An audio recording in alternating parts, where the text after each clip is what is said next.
Good day everyone, I am Dave M. Brenda, your today's reporter. So, last time we discussed the management study which determined the most appropriate type of business in terms of formation and structure to accomplish the certain objectives of the company.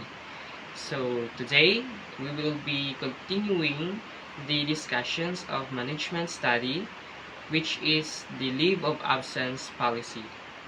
So I will be discuss the leave of absence policy in a brief discussions. So this outlines the acceptable reasons for paid absences.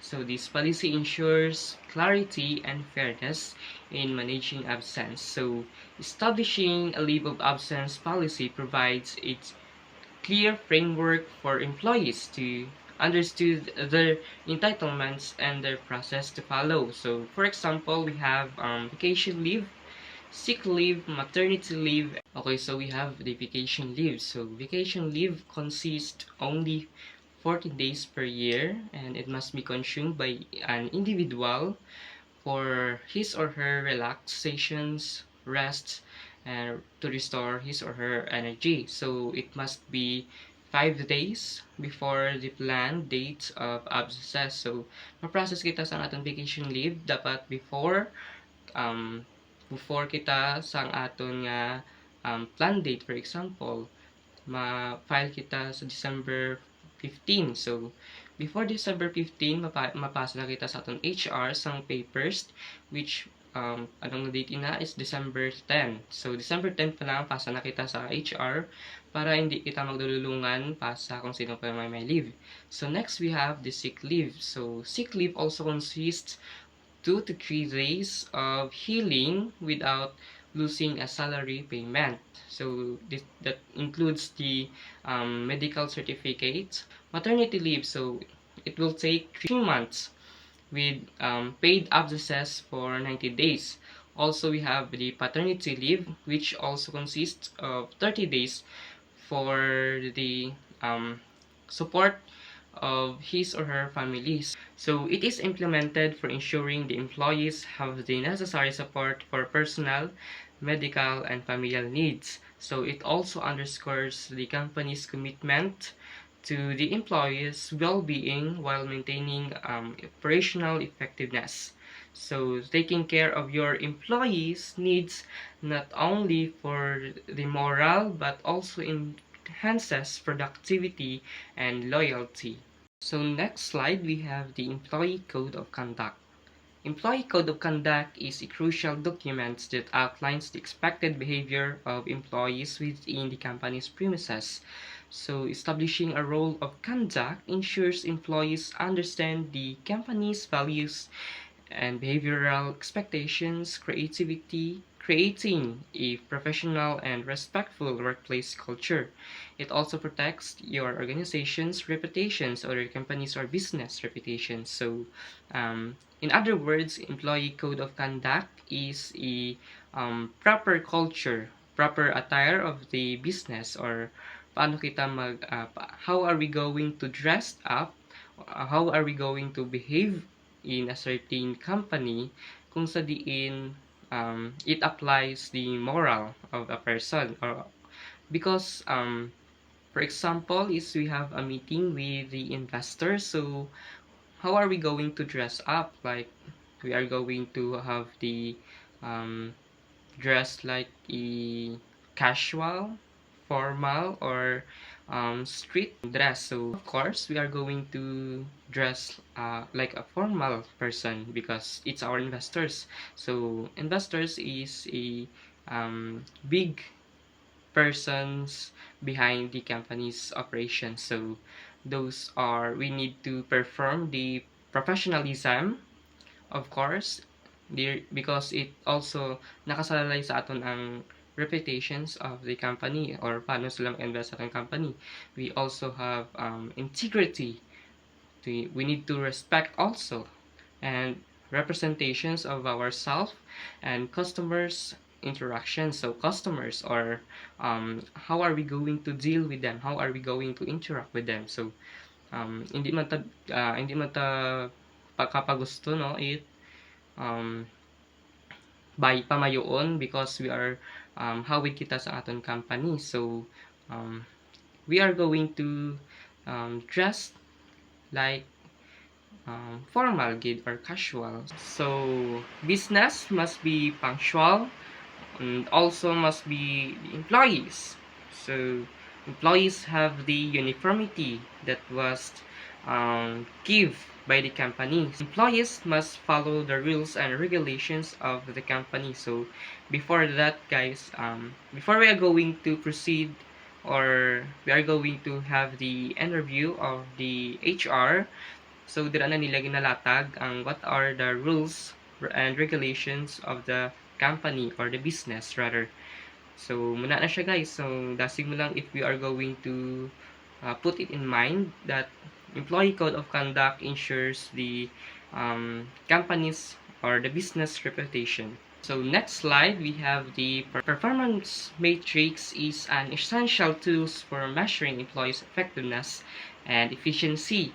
So they help companies ensure that their workplace or workforce is meeting the set expectations. So establishing clear performance matrix allows companies or business to track progress, identify areas for improvement, and recognize the top performers from the world performance itself. So we have 4 different types of performance matrix. So we have first the business performance matrix. So business performance matrix is diri kita nagaset expectations of the company. So this allows for comparing data against established objectives, also determine where to make adjustments to reach the goals. So the business performance said that diri kita nag-start or diri kita nag-establish sang aton expectations sang anong gusto naton matabo sa business. So diri naton ginatagpi-tagpi ang mga performances ng business, and then we are going to compare the data against them. So second, we have the sales performance matrix. So it also measures individuals' performance in sales or in quota. So in sales is, for example, is we are the marketing student. So what are our marketing employee? So paano kita mag-measures sang aton performance in sales? So of course, we have marketing leader or team leader na nag-assist sa aton nga muni aton quota sa isa ka year. So for example, is our quota for this year is 17 million. So paano natin ma-achieve ang 17 million if are we going to make a sales?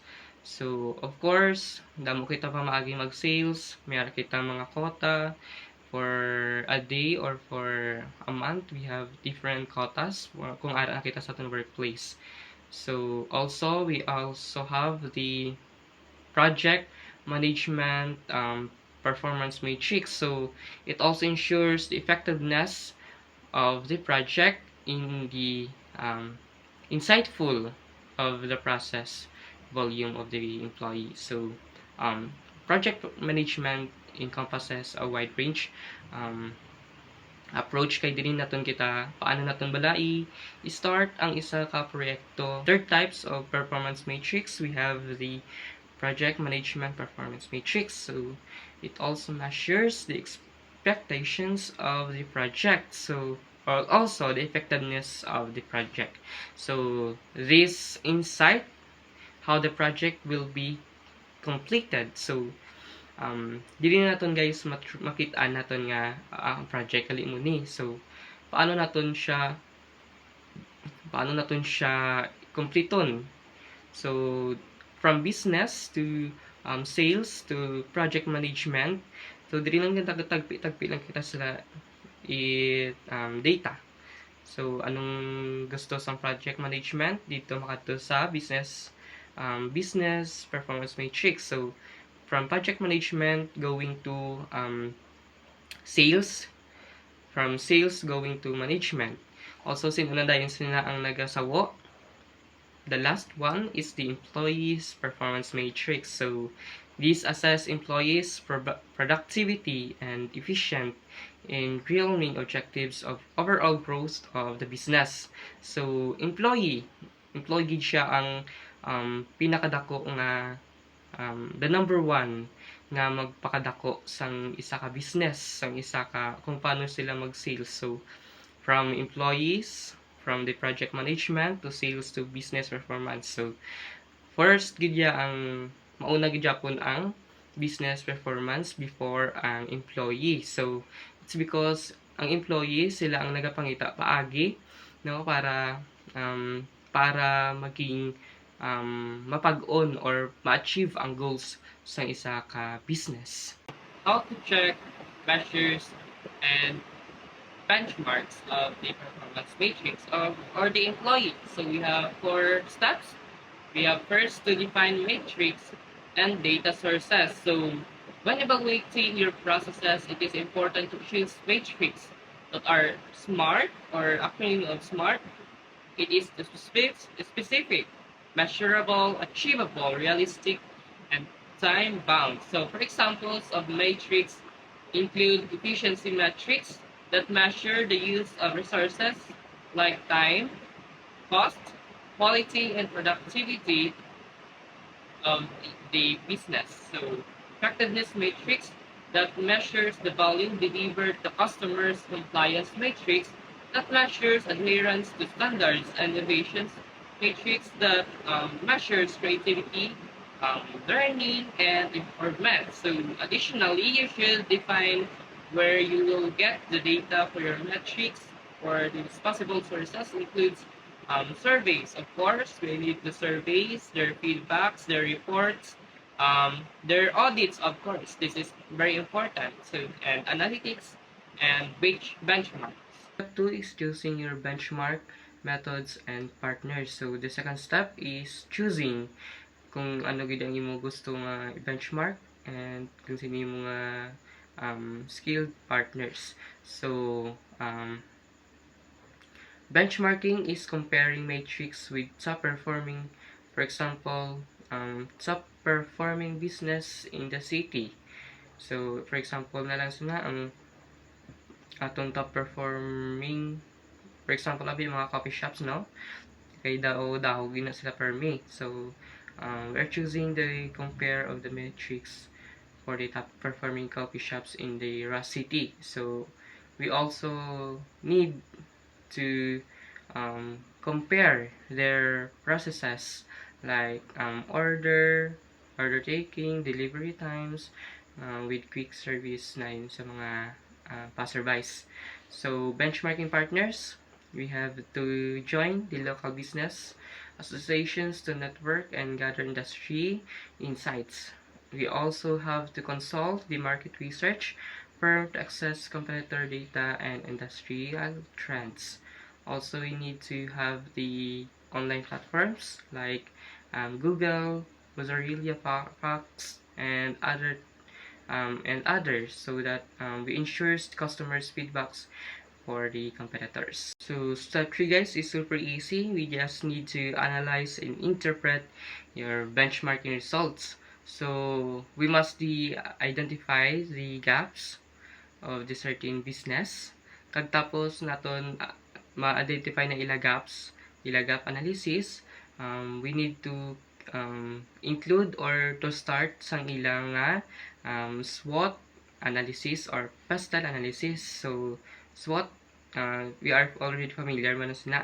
So okay guys, so next na natin sa step 4, which is the implement and monitor your improvement actions. So paano natin balay ni gamiton? Example is to monitor our improvement using these benchmarking results from step 1, step 2 to step 3.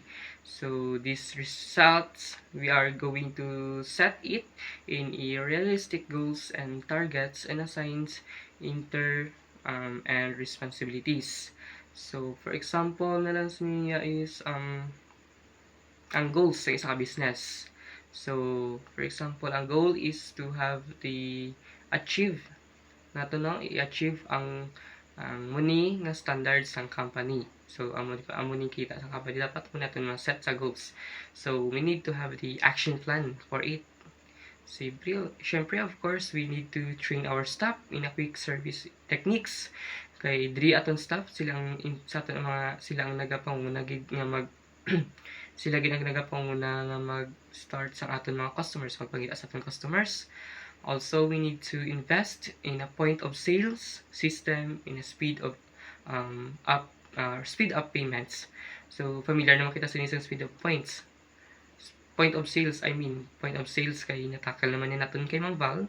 Of course, we are familiar with point of sales guys, kay na klase naman natin ni sa iba natin yung subjects nga paulit-ulit lang. So, launch a customer's rewards in program to the boost repeat sales or sales.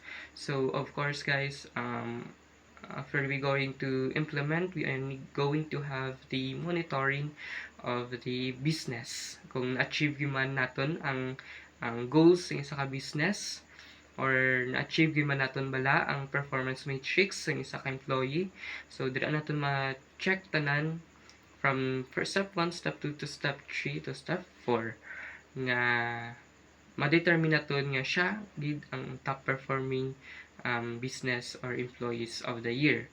So also we need to have the familiar of the policy of the company so that we can hindi natin masamad ang reputations ng isa ka business organizations or even the company. So this is the wise employees that must oblige to follow the orders and accomplish the tasks. So also it ensures the expectations of the business.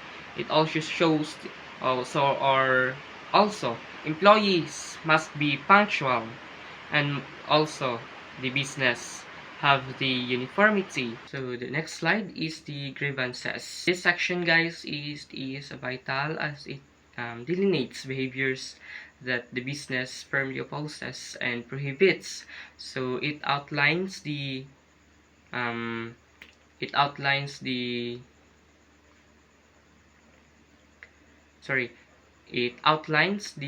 prohibited behavior that helps in maintaining a harmonious work environment that ensures safety, respect, and professionalism. So, grievances, guys, is iba man siya sa employee code of conduct, but this time, grievances only focus sa discriminations and harassment ng isa ka tao sa isa ka employee, kay bawal gid siya prohibit gid siya ni. Ang employee code of conduct is ang workforce culture from dressing pamayokon. Ang grievances is also the behavior of a person. So the attitude ba natong characteristics ng isa ka tawo. So kung mayara ka, kung ikaw bully or discriminatory, or kung ikaw bully, bawal na sa isa ka business. So, for examples na is discriminations, harassment, violences, dishonesty, na mga bawal na siya guys sa aton business. It's because we are ginatrain kita mo sa aton nga boss kung paano kita mag-deal sa isa ka customer. So we are going to do kita man bala ang model sa aton nga business kay mo ni aton nga reputations mo amo naton ginapakita nga aton ginapakita sa isa ka tawo.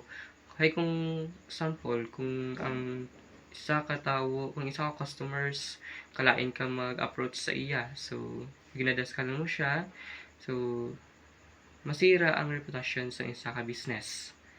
Gets? Okay, so this grievances is a crucial work environment. It sets clear boundaries for acceptable behavior, ensuring that everyone's have the knows the consequences of the misconduct.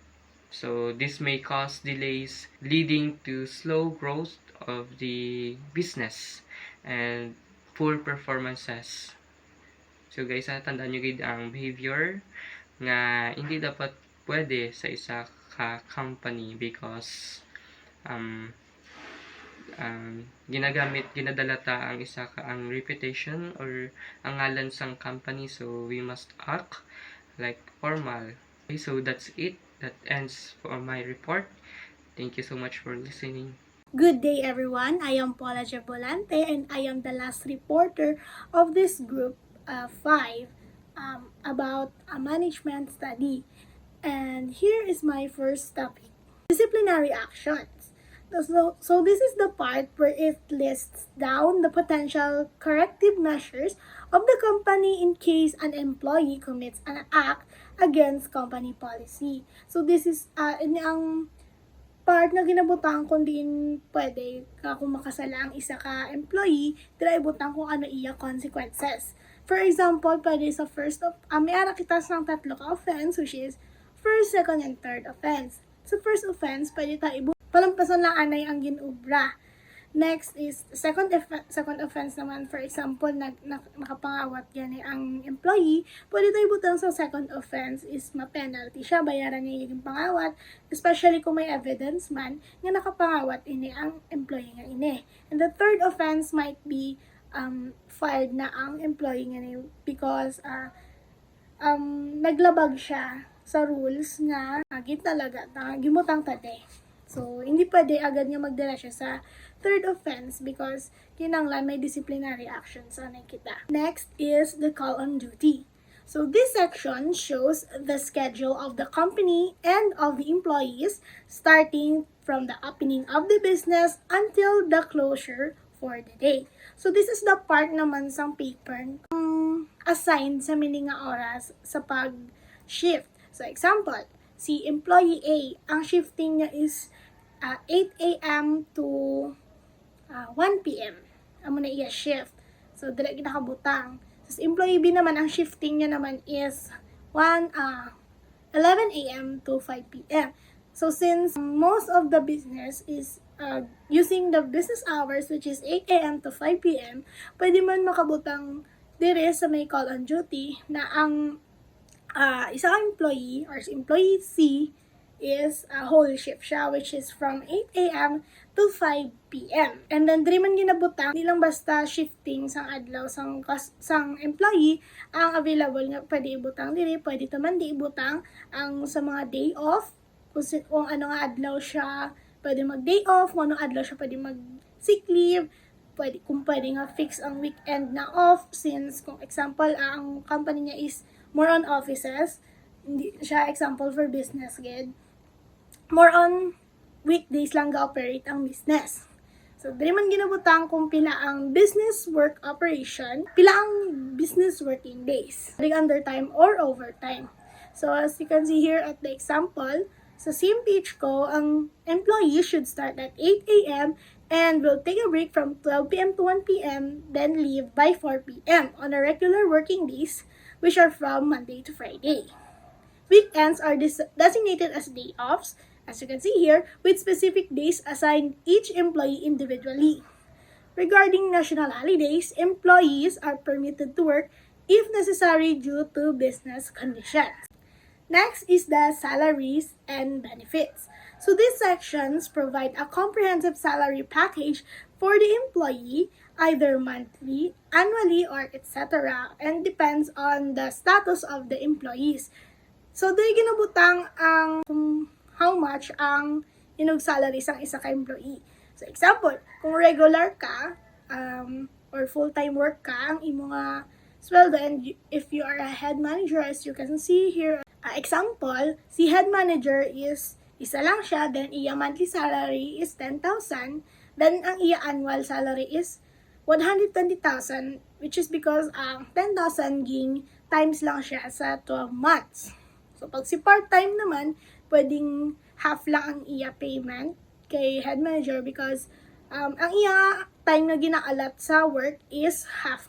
Dili man ginabutang ang mga available benefits, kag monetary bonuses, or mga salary increase na pwede hatag ni company sa isa ka employee. Pwede dira ibutang ang kaltas for PhilHealth, SSS, Pag-ibig, etc., and other contributions.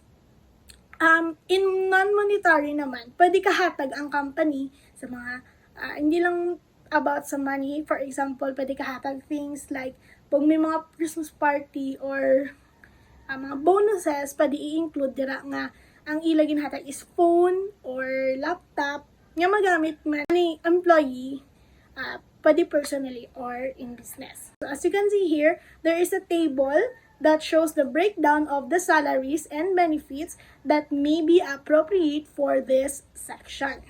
Next is the legal requirement. So this area is the legal requirement and discusses the list of permits and licenses necessary to begin the operation. So this should include the cost and the process of acquiring such documents. As you can see, ang gin-provide ko din nga legal documents is BIR, a mayor's permit, and a DTI form. So, amo na sila ang kung ma-start ka gid business, dapat niya nakagid sila nga tatlo. It's because kung wala kasi na illegal mo business. And then, as you can see here, sa table 13, nakabutang ang permit and licenses expense, which is dira gina-indicate kung how much ang ginbayaran mo para sa legal requirements mo. Kag dira naka-breakdown kung may ibang pang fees. For example, notarial fees, filing fee, documentary stamp tax, processing fee, kag other fees. And lastly is the system and forms design. So this part describes the administration process of hiring, employee training, employee feedbacking or leave process, corrective measures, tribunal hearing with their corresponding forms and documents such as leave request, DTR or daily time record, and complaint form, etc. So this part is sa may administrative area ini siya. So, dili nila ginabutang ang process ng pag-hire, dili nila ginabutang kung paano ang i-train ang employee. So, dapat detailed siya para ma-imply kung ano ang obrahon nila sa mga nagbago pa lang nga employee na masulod pa lang naman before siya i-hire or before or after naman sa i-hire, which is example naman kay employee A, ara na siya dala man pwede ibutang ang mga kung gusto nila mag-leave, dila man ibutang ang mga corrective measures. For example, sa ako na mention kagina about sa pangawat, pwede ito na ibutang sa may system and forms design. So that's all for our report, and thank you for listening.